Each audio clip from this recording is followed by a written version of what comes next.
Good evening all, I am Shobha. Welcome to Post Market Analysis. Today we can see Nifty has closed flat in 71 point negative. Bank Nifty almost closed with the flat, it closed negative of 6 points. Coming to Nifty chart, Nifty has opened flat. As the day started, we can see a consolidated. As the price crossed previous day low, we can see Nifty has drifted down. Since call writers were aggressive, we can see today Nifty was bearish.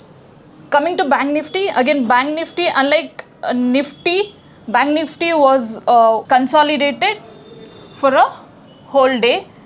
We can see a volatility in Bank Nifty and it has closed flat. Coming to Monday expectation, Nifty is again consolidated from a couple of days. Again Nifty has to give a breakout of 18,450 levels for downside.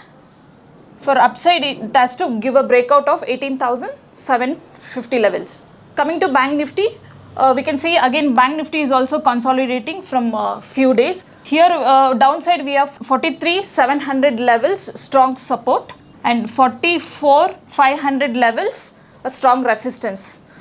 To decide further, we either side price has to break. So thank you all, see you in the next video.